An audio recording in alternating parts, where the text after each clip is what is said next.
Let me tell you a story. It starts with a piece of land, and not just any land, but a place that has been there for thousands and thousands of years. This place remembers every single person who ever walked on it, every song that was ever sung on it, and every story that was ever told. The land holds rivers, trees, and skies like the most beautiful thing you've ever seen. That's the kind of land we're talking about. And then there's a second type of land. It's newer, it's shinier, and it comes with lots of promise. Promises of pipelines and jobs, of oil and progress. It comes with hard hats, big machines, maps, and permits. And it starts with people standing on that land, looking out over the hills, rivers, and streams, saying, this could be ours. All we have to do is dig it up, drill it out, and ship it away. It's an easy story to tell because it makes sense to almost everybody. But that land is already owned, and not in the way you might think, with paperwork or titles, but in a way that goes much, much deeper.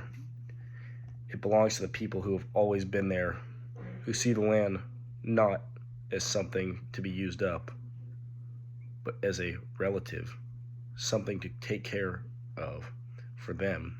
It's not just about owning it. It's about knowing it, listening to it, and it's about protecting it. The people who live there have their own promise to keep to their ancestors, to their land, to the generations yet to come.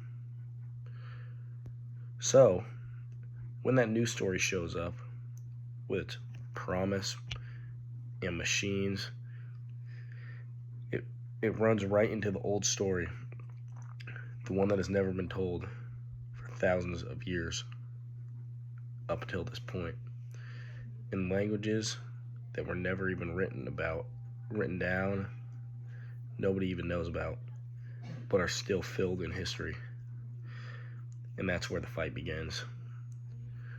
One person who takes this seriously is Winona LaDuke. They could tell you about everything.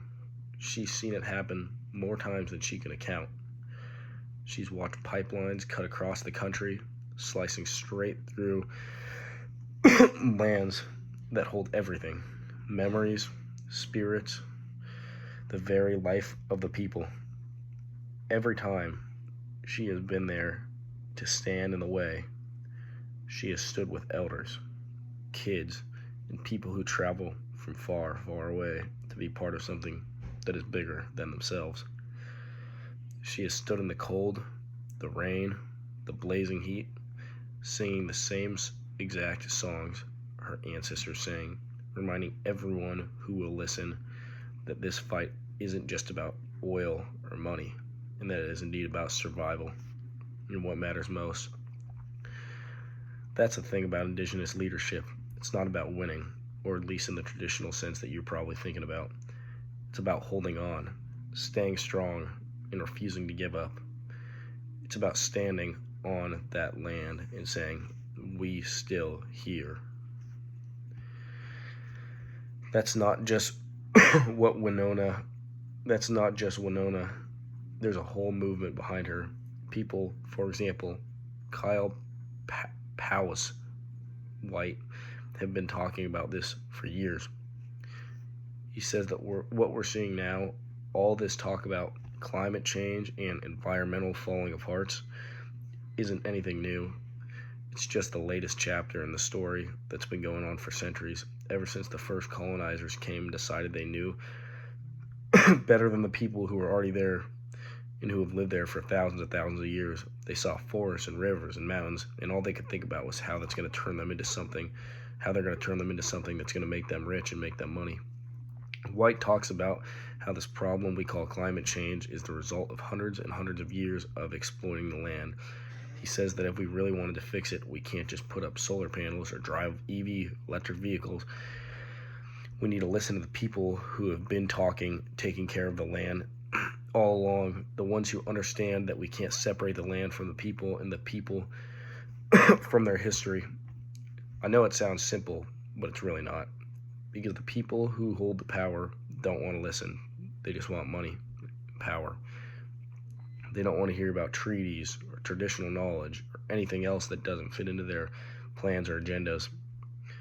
They want to keep building, keep drilling, keep pretending that everything is going to be okay as long as they keep making money. That's the harsh reality is that's not true. But here's the thing about all these stories. You can't just get rid of them. You can't just ignore it and try and rewrite them or even cover them up with concrete. They're still there. They're in the water, in the air, in the way the trees sway when the wind blows through them. And as long as there's people like Winnoa, LeDuc, Kyle Powers White, people who are really willing to stand up and tell the old stories that other people may be too afraid to, it's going to be all right. They're never going to disappear. That being said, here we are, two stories facing off against each other, polar opposites, although in the same dimension. One of them is loud, fast, and shiny, and the other is quiet, patient, unbreakable, unmovable. And if you listen closely, you might just hear it. The sounds of drums, rustle of leaves, the murmur of a river that's been flowing long before any of us were here and will keep flowing long after we're all gone. And that's the truth about the stories. They never really end. So it's completely up to you to decide what you want to believe and what you want to stand up for. Thank you.